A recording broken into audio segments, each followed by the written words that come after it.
Good morning. Thank you for joining Goode's Got You Entertainment. I'm your host, Marquez Goode. And alongside me, some part of this podcast, Cam Taylor will be joining me today. He's currently traveling from work. However, hope safe travels because if you do or not live in the state of Virginia is expecting weather, getting snow all over the state of Virginia right now. So we're expecting 6 to 12 inches for the Lynchburg area. So I looked out of I was up at 8:30 this morning. I looked outside and I saw my streets are covered in Lynchburg, Virginia. So just stay safe. If you're in the state of Virginia and you're watching from the state of Virginia, stay safe. Be safe. Stay off the roads because you're not only keeping yourself safe, but you're keeping our emergency crews off the road so they won't have to risk their lives either. But it's that time in the NFL that every team wants a spot in the playoffs, but you know it don't work that way, folks. You know how it is. So let's discuss this. First off, let's talk about the brutal attack that the Titans, the Tennessee Titans, put on the Jags. And yeah, that's right, people. Share this podcast. If you're in here and you're watching, share this, and share this right here below in your screen. Share this and get more people in here. YouTube, y'all do it as well. Subscribe to my YouTube, Goose Got Your Entertainment. We'll be here every Sunday, Monday, and possibly on Thursday night. So let's get ready. Thursday night recap. This right here, the Jags traveled all the way down to Tennessee, guys. I'm gonna tell you this. This was a desperate win for the Titans. The Titans needed this to keep the playoff hopes alive. But in the same sense, the Jags, I don't even know why they're playing. The Jags are trash. They went from a Super Bowl caliber team last season to now being this semi-pro team, for crying out loud. The Jags season is a total bust. I'm gonna let you know the total bust here. But let's say this: to only score 9 points is set enough for the Jags in this game. The Titans looked unstoppable, even though you see that Marcus Mariota didn't get in the end zone at all. He was denied in the end zone, so he did throw an interception on the goal line. But look at this: my man Derrick Henry said, "Slide over, I got it," and he broke for a 90-yard rush. But not even to say that, say less. The 17 carries, 283 yards. Meanwhile, 4 touchdowns. That's enough said for that offense. I give big props to Derrick Henry, a great running back, but you see him throw some people out the club, even a couple of cornerbacks, but you see the size comparison to that, and you see how they go. But being thrown out the club is pretty embarrassing on national TV. But at least to say, as I was, Derrick Henry, I believe he does have that true high caliber running back skill. I think he's really good. He's got to break out that shell. He's still in that shell, which this game right here may have shown his true colors. And you know what school he came from, so I'm not going to even speak on that part. But let's get into the main thing on this Sunday. So we're going to keep it real nice and smooth here. Cam Taylor should be joining me. He may join today. Hopefully have safe travels from Goose Got Your Entertainment. But let me start this off. The most unwatched game award goes to by Goose Got You Entertainment is the Jets and Bills game. So let me tell you this, folks. This game right here is outrageous. I'm going to tell you, Sam Darnold is starting. I don't know. I don't understand. And I never will understand why Sam Darnold is starting. This is your future, folks. This guy should be benched right now because your season's trash, just like the rest of your team. First, does this game even matter? I mean, the Jets are eliminated from playoff contention. The Jets should have called the season about 2 weeks ago when Sam Darnold went out. And they put in Josh McCown. I don't even know who he is. But the Jets are 0-5. So they're defeated. They're defeated in the last 5 games. They never won 5 games. Come on, guys. 5 out of 5 games you played the Buffalo. You played the Bills, I think, once again. Come on, guys. You're killing me. You're killing me. But the Bills are, for some damn reason, they are still out here fighting for a spot in the playoffs. I don't understand. Even if they did get in the playoffs, who in the hell would they beat at this point? Who would the Bills truly beat if they got a spot in the playoffs? Tell me this, folks. Who would they truly beat? Steelers, Chargers, Ravens? Who else? You want me to get? Let me see. The Patriots? You're going to all of them teams. If even one of them came on, if you had to go to one of them in the road, who are you going to beat at home in the AFC right now? The Bills, speaking of the Bills. But please, please, Bill fans, please tell your team to save everybody and just quit. Because there's no need even use going to the playoffs at this moment. But let me keep going. Panthers and Browns. Panthers, y'all got a lot. I mean, a lot going on. Greg Olson's on the IR. He placed on there about a couple days ago. Not even saying that your kicker's gone. Even though they might say, a lot of people say a kicker don't really matter in the game. But I say he really does. If you don't have a good field goal kicker, Graham Gano is a great kicker. He can kick from probably 60 plus. But he's out with a knee injury today. And that's really, really key to a game that's going to be tight like this because you're going to the dog pound. But let's not even get there. Hold your brakes. Pump your brakes, people. I'm going to give you a little bit more. Panther fans, listen closely. Please, and please listen closely. And if you ain't got it yet, share on the bottom of the screen right here for Facebook viewers. Subscribe to my channel if you're here on YouTube. Someone had the audacity to call me the other day on the cell phone. One of my viewers, which I like it, telling me that this was Cam Newton, not Cam Taylor, Cam Newton's best passing season. And I said, ha, yeah, real funny. And my question to the people who watch football is, the Panthers are 6-6. That means what? 500. But let's say this. Let me say this. Are you really telling me the quarterback going to have his passing season on a 6-6 season, a 500 season? That's like saying Green. That's like Aaron Rodgers saying he won Super Bowl. I mean, it might happen, but no chance really right now. But the Panthers have lost 4 out of the last 5 games, and this is his best season. 2015 was Cam Newton's best season. Best season passing, throwing, rush, everything. Cam Newton, and the defense was a stellar defense. Somehow I'm going to say this now. In 3 of the games they lost in the last 5 were on the road. So that tells you a lot that if this team has to go on the road during the playoffs, it's going to be tough. But somehow their excuse is that Cam Newton's shoulder is making him limited. So guess what? Bench him. If he's so much of a hassle for you and he's causing you games, get him out of there. Get him out. You don't sit there and keep a quarterback in there, his shoulder's limited. But then you come on here, a lot of analysts I've seen over the time now, today, as I got up at 8:30, I was looking at the news and looking at stuff. He said it shouldn't cause him. The soreness in his shoulder shouldn't cause him. But we know if your shoulder's hurting and it's your throwing arm and you got surgery on that arm, it's going to be bothered today. And you're going to the dog pound, even though that my man Baker Mayfield and his team is the most tossed up team, of the year.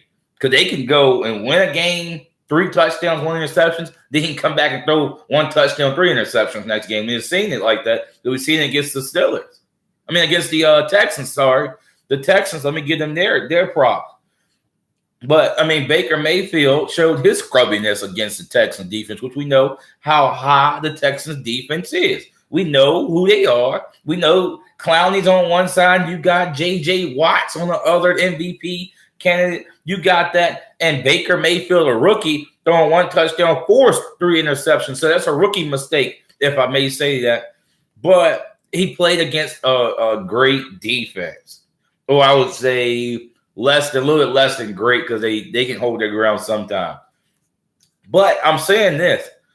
That defense inside of the Texans is not going to – the Texans and the Panthers defense is not on the same level. I'm sorry. And if somebody wants to argue that cause, we can argue all day. You know where my phone number at on Goode's Got You Entertainment, and holler at your boy. You can call me anytime. I love conversations about sports. Baker will have a good overall game today. Only reason I'm saying that, because Cam Newton's that shoulder might be a problem for him. So I really want to watch that. If you got him on your on your Sunday's picks, please, I think you should rest him, because it might be a ugly game. But he's so-called supposed to be good, quote unquote, for this game. But I think my upset of today will be that the Browns win this game in 5-7. We never seen in my time of living on this earth. I have not seen the Cleveland Browns go past 4 wins. It's bad. I'm excited for the Browns. Like, if the Browns made the playoffs, I would probably be going to get me a jersey. And I'm a Packers fan. Like, that's how good they are right now. Now, on to the next. Falcons and Packers. The fact that both teams' records are well under 500 is tragic enough. I'm a Packers fan. I'm wearing a Knicks jersey today, but I'm a Packers fan at heart. The Falcons struggled against a rookie, Lamar Jackson and company. That tells it all. That tells it all. Meanwhile, in Green Bay, the Pack is showing frustration everywhere. I'm a Packers fan. I got 2 news apps just for them. This showed frustration that we're bailing out right now because Mike McCarthy got fired after last game. Right after the game, it won't know, hey, coach, we're going to let you do tomorrow, let you go to your team. He fired right after the game, straight after the game. I mean, the game was heart-wrenching. Don't tell me, because, I mean, I was sitting there in college watching this game and expecting Mason Crosby to kick this field goal. The one who should be fired is Mason Crosby. You shouldn't have fired the head coach. But, I mean, it was a good decision overall. But, indeed, the one who's doing the damage is the field goal kicker, Mason Crosby. He's been missing more field goals than ever. Time to get him out of here. More kickers needed. We should have won that game. That being said, today's game against the Falcons, I thought the Cardinals being in the warm state of Arizona. Now, the Falcons coming from Georgia and Mercedes-Benz. This game might be pretty good because both teams are really crappy right now. Believe it or not, my team is crappy. The Falcons are crappy with their records being 4-7 and 4-8. Are you kidding me? But I want to really see, as a Packers fan, how this new coach will go along with his team today. Will Rodgers be able to run the table as he's framed all this long? Because he run the table since 2015 when he said it when he got injured. Can Rodgers still do it? I think he can start today. I think Green Bay will win this game today. It won't be a blowout. It won't be nothing like that. It'll be a tight game, probably a field goal game, depending on how the weather is up in Wisconsin. But I think it's dry today. Meanwhile, in Arrowhead, the Ravens go to Arrowhead and play the Chiefs. Not to mention the Chiefs are resting Sammy Watkins until playoffs. So that's meaning they're really not playing their hearts out because they know they got their own spot on the throne. This game is another great AFC matchup, folks. And in fact, they must needed win for the Ravens playoff stance. But it won't come cheap. This game will not come cheap for the Ravens if they do try to win this game.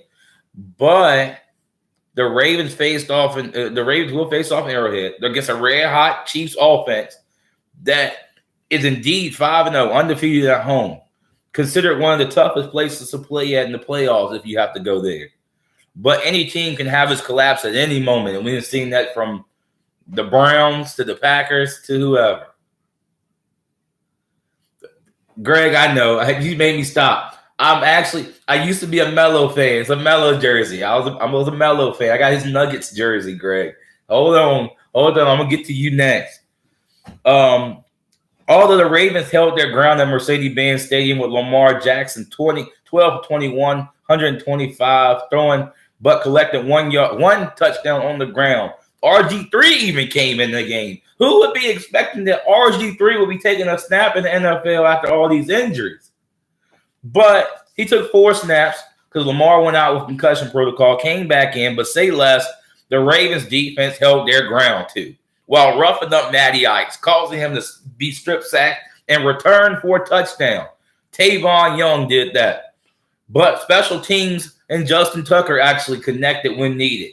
I think with 4 field goals they kicked, so that's great. You got special teams standing up. You got defense doing what they need to do, stopping the other offense, and then you got your offense motioning down the field. Not obviously scoring, managing running the clock. Running the clock is key, as I would say. But let's say this. Let me tell you this now. Meanwhile, in Arrowhead, the Chiefs are highlighted across the boards, folks. Not across the boards on offense rarely, but defense is a little shaky. They need to build on that. That's what they need to build on. They got a great offense, but their defense suck. That's how teams are. But this right here, having my man Patrick Mahomes is having a Goode season. Not a good, not a great, a Goode season. 41 touchdowns, 10 interceptions. This guy's an MVP candidate. I mean, he might win it. Drew Brees, I mean, he keep on showing his rockiness. I mean, Patrick Mahomes might well just sneak in there and get it. But a great success is only by a team. If you have a great ownership, you have a great players, you have great coaching staff, you would do great things like the Chiefs. But today, this game today could get ugly. Possibly if the Chiefs happen to stop Lamar from running, this game could get ugly. But I don't think the Chiefs would, the defense would do that. It might just be a firefight. But I'm picking the Chiefs to win because Chiefs are an Arrowhead and they're on another level right now. Not taking anything from Baltimore because Baltimore held the Falcons to 16 points. But I'm just saying they went into Mercedes-Benz and they beat up on the team in their home. So, but the Chiefs and Arrowhead is just something different. It's like playing the Patriots in Foxborough. It's just something different. And yeah, I got my pencil right here. I'm having a Bill Belichick moment. Meanwhile, going to Miami, the Patriots, last time we saw this matchup, it was a blowout, as ESPN would call it. But the Dolphins cornerback Xavier Howard is out today. So that's another corner for Tom Brady to go into. Are you kidding me? You're giving this man an alleyway against a rookie. He's going to use it. But let me tell you, it's a key matchup for AFC again, the playoff picture. Everything's based on the playoffs right now. Everybody's trying to sneak their way into the playoffs. So this is going to be tough right here. The Patriots trot into Miami. The Patriots look very suspect in Foxborough because of them controversial play calls. Not controversial play calls, but the pass interference calls. They had at least 3 defensive pass interference calls that were not called. It looked a little shaky because the refs sit there and act like they didn't see it. Like, what's else on your agenda? You're a ref. They look like arena refs out there. They act like they didn't see nothing. And Greg, you know what I'm talking about. Brady not totally looking as sharp. 24-32, 311 yards, 1 touchdown, though. He passed all them yards. Congratulations. You won the grand prize of nothing. But 1 touchdown, 1 interception. Come on, Brady. 300 yards is all you can get? You kidding me? The Dolphins are trying to creep into the playoff mix. Ryan Tannehill looked crispy. 16-24, 137 yards, 3 touchdowns, 1 interception. So that's what I'm talking about. Brady threw for 300 yards. Congratulations. And everybody's like, oh, what are you talking about? 311 yards, but 1 touchdown and 1 interception. Are you kidding me? Tom Brady, the GOAT? But not to mention that the AFC could be a clincher right here for the Patriots. So I have to go with the Patriots on this one because the Patriots are indeed going to clinch this playoff berth right here. So I can see that happening today. I don't really see the Dolphins really making any noise with Tannehill against the defense. It might be a close game for the first quarter and a half, and then after that, the Patriots could do what Patriots do. But let me move on to the next one. Saints and Bucks. The Saints and Bucks. So this game last week, the Saints took a jaw-dropping loss to the Dallas Cowboys and Jerry Jones land. It shocked America. I mean, I know if Greg would say probably Vegas probably was the most shocked at this game, but then you see that the Saints defense is not really the highest caliber defense. Just like the Chiefs are going through, they got a great offense punching down the field, but their defense cannot stop it. So what happens? You have a high-scoring game like the Rams and the Chiefs, but in which the Saints offense was trash against the Cowboys. It looked like pure D trash. It couldn't get nothing. Breeze is getting sacked, the whole 9 yards. Now understand this, viewers. Understand this, folks. Everyone has their bad games. That one bad game out of the year, and that's it. And they start nailing them from there. Unfortunately, the Saints had their bad game against the Cowboys. This game will be Breeze's bounce back game. This will be his game where everybody goes, oh, Drew Brees just had the little game and he's back. And don't say I didn't call it. And some of the other analysts did too. It only gets better from here. The same teams, the Cowboys love experiencing things the hard way. I had a fan approach last week saying that I did say something about the Cowboys that was weak. But let me tell you this. The Cowboys defense, let me get to them. The Cowboys defense is great. And they showed against the Saints, but the offense sucked because the Saints punted the ball 4 times. But it's not the segment for the Saints. It's the Bucs. So meanwhile in Tampa, I'm taking nothing from Winston. I'm not. But I understand you had a solid game against the Panthers. I understand all of that. But 20 of 30, 240 yards, 2 touchdowns. I really, really get all that. But this team you're playing against is coming off a hard game. So I hope Jameis, if you anybody know him, call him and tell him I said lace up his shoes because it'll be a long ride. Because I think Drew Brees will bounce back today. I think that defense will make a little bit more noise. So I'm really looking forward to that game. It might be high scoring, but it depends on how these defenses take that. It should be a high score game because last time they matched up, I believe it was like 48-41 or like 45-41. It was a close game, but it was really shaky. The Bucs got something about if Jameis throw 2 interceptions, we just go slap in Fitzpatrick. And that whole quarterback question has been crazy. On to the next. The Giants and Redskins. This game right here, another one just like the Cowboys and Redskins matchup, is always tight. There's always something to watch because both teams are at it. Odell Beckham is out with a quadricep injury. Not even that. The new development news on the quarterback situation. The quarterback situation can't get any better.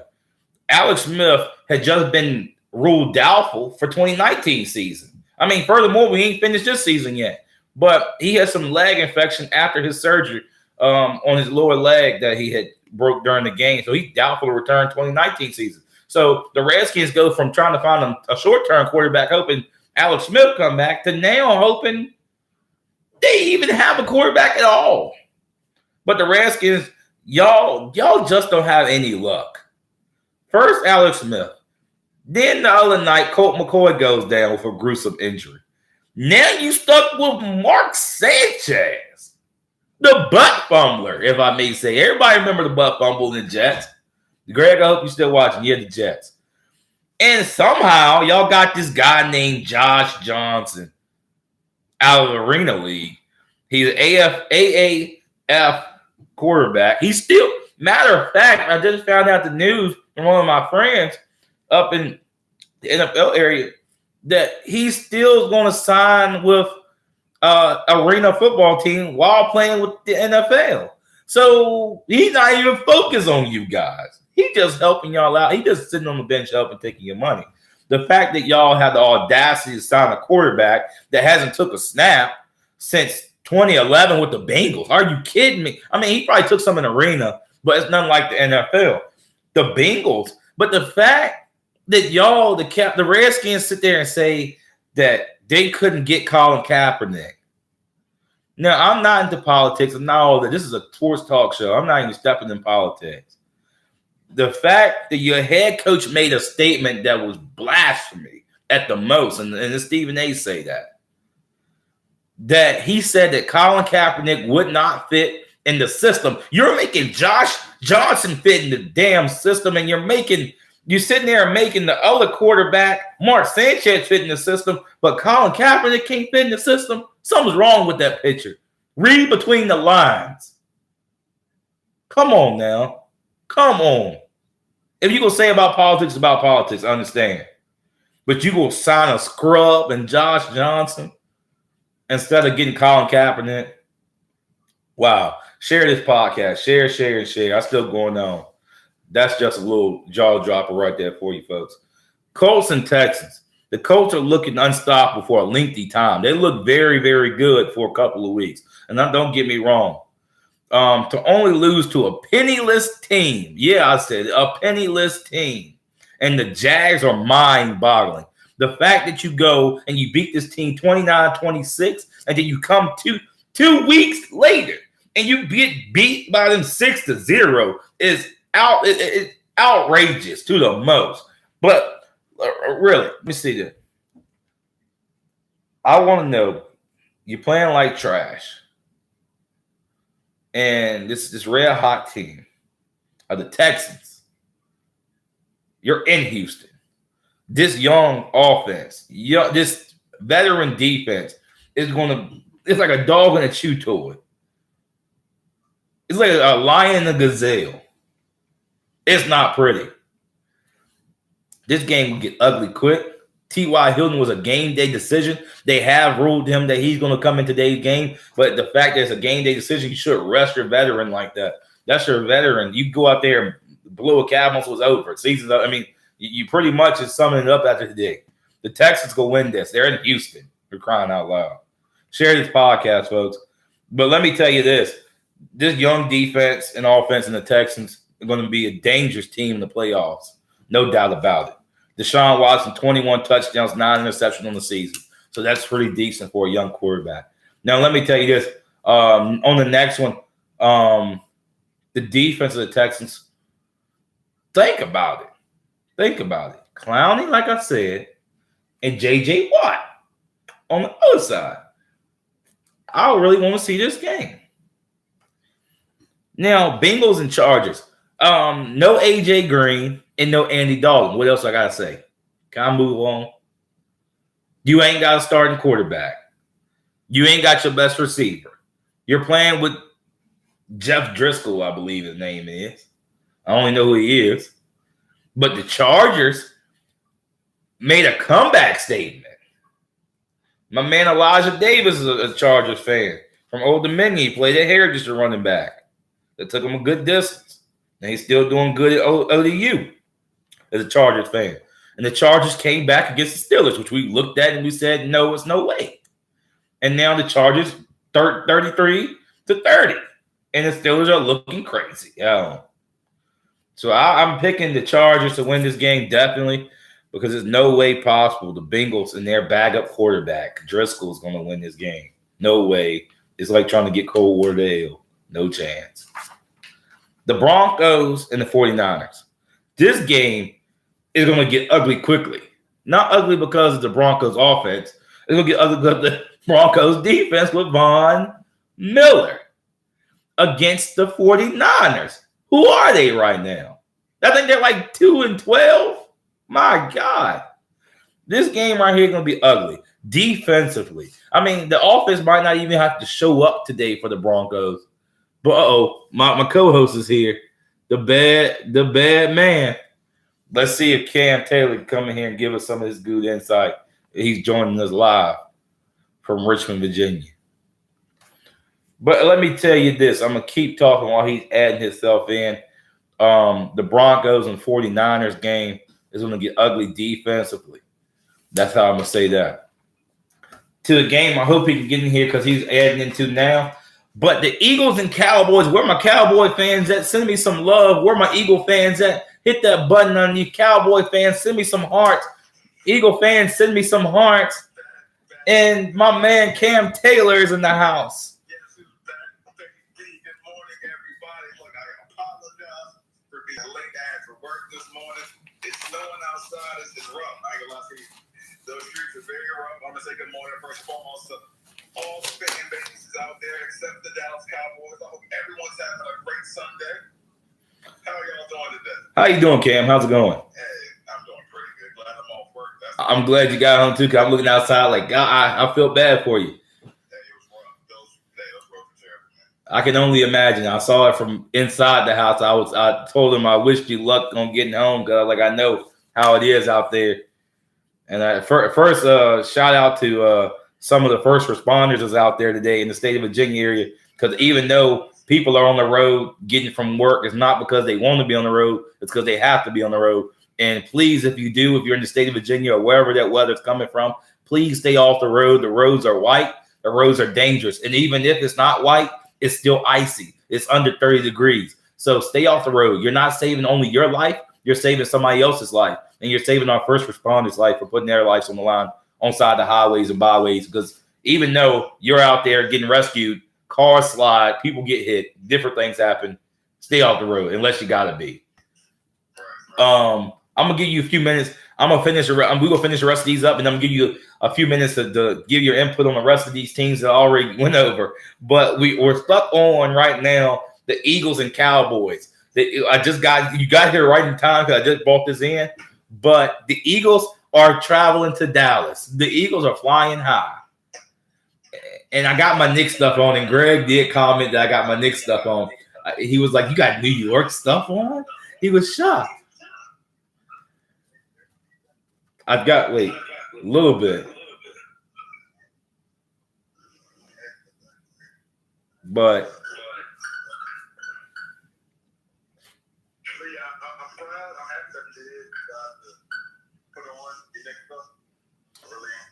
I mean, I had to show you some kind of love on the Knicks.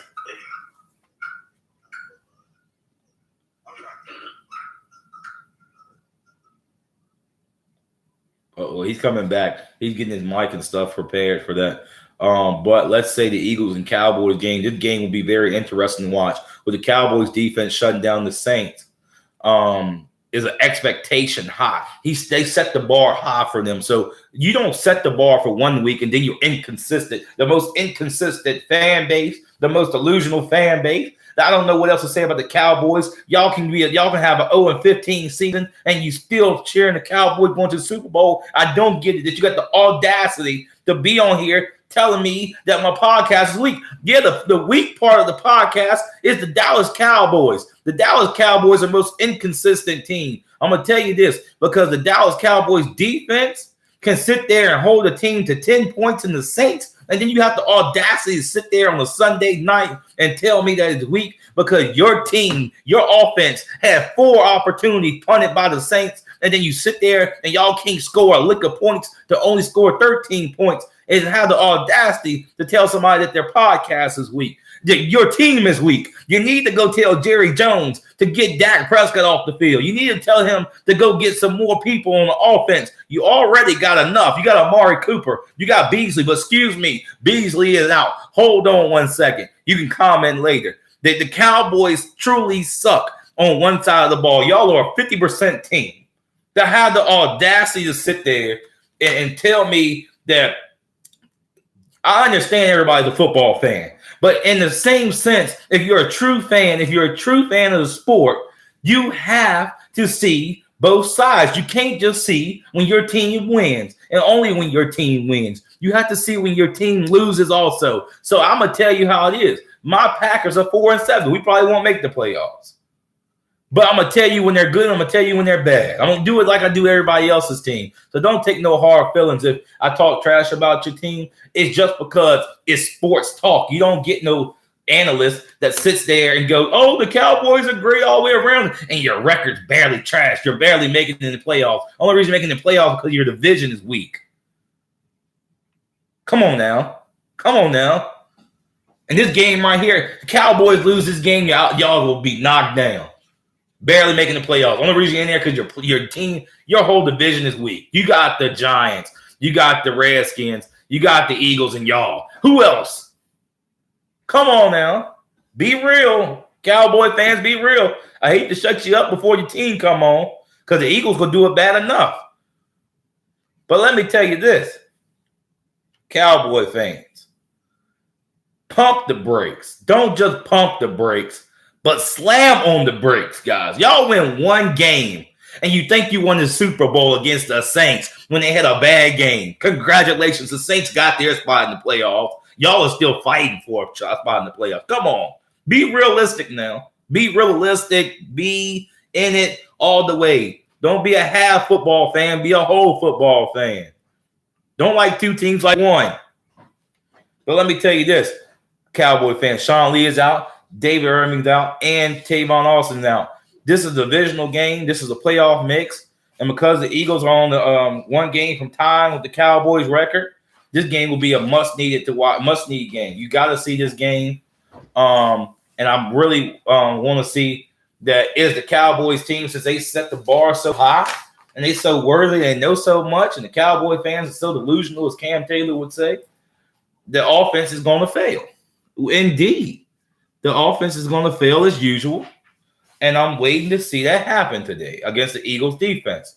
And the Eagles went from a Super Bowl caliber team to now barely making it in the playoffs. Not. But that's all good because the Eagles will fly high today and take over Jerry Jones' land.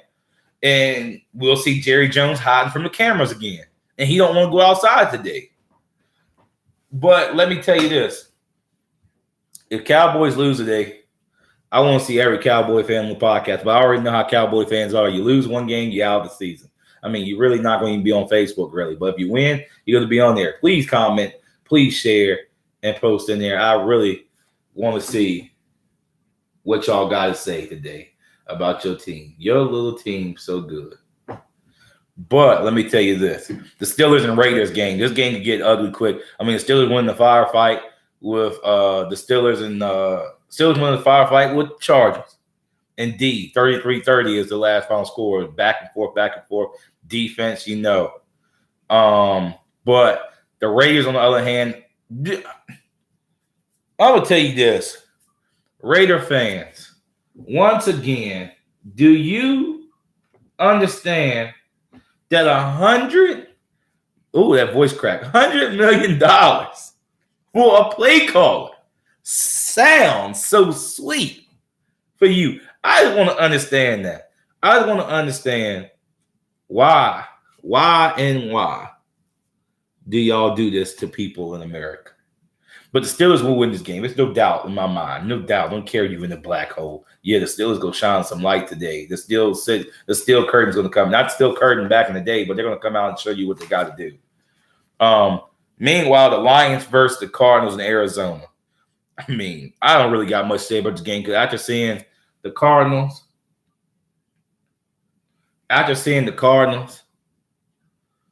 play. I mean, the Lions play against the Rams last week, and the game was so tight. I'm really, really shocked on how their defense stood up against the Rams. And the reason I say the Lions win against the Cardinals because who are the Cardinals right now? Who truly are they right now? They're really lost almost every game, but like one or two. But let me tell you this. I'm going to move on from that because that game really got me bored sitting over here. Probably knocked my viewers down. The Rams and Bears, the Sunday night game. This is a great game. I'm going to tell you this. The only reason I'm doing that because I'm looking at trying to get my co-host in here. Some reason is acting crazy. Trying to get him in here live. The Rams and Bears game. This is a matchup that's held in Chicago. Will be between two of the top teams in the NFC while having two young talented quarterbacks and two stellar defenses. This Rams team could closed out one of their deals already by clinching the NFC West. But the task at hand this week against the Bears is clinching a first-round bye week. Meanwhile, the Bears lost a valuable game on the goal line against the Giants. Not to mention, that game could have been won, but not to mention that Mitchell Trubisky is suspected to start today. It's something to watch for. I really want to see what goes on today. I believe the Rams will go in there and battle it out. But I don't think Mitchell Trubisky would do his best today. He would throw an interception, maybe two, and that'll be the name of the game. But let me tell you this. For Monday night's game, the Vikings and Seattle Seahawks, Goode Got Your Entertainment, me and Cam Taylor will do a special Monday night edition, 6:45, to give a small recap of all of today's action and bring good insight on the Vikings and Seattle's game. So we'll be live 6:45 tomorrow to give you some insight on that game. I want to do that because it's getting closer and closer to playoffs, and I want you to hear more and more from us on the NFL perspective before we switch over to basketball. Unfortunately, we was having technical difficulties trying to get Cam Taylor back in here.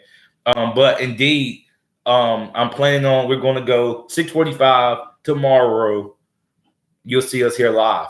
But my closing remarks for this segment of the podcast is congratulations to your 2018 Class 3 state champions, the Heritage Pioneers.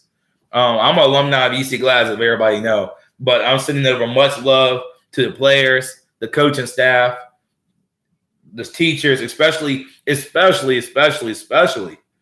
parents that kept these young men motivated. and allow them, if you're here, send some love over to the Heritage Pioneers football team. They fought it out 24-20, a hard-fought game to keep their title. Not only that, to the young man that won that game, keep striving for greatness. This is only the beginning. And remember to be good. But thank you for joining myself and Cam Taylor, the part that he got on here. But we'll be here Monday, live 6:45. But thank you for joining Goose Got You Entertainment. And remember to don't go halfway, but go all the way from TG, saying be blessed and say the rest and stay safe in the snow if you're in the state of Virginia. But for now, peace.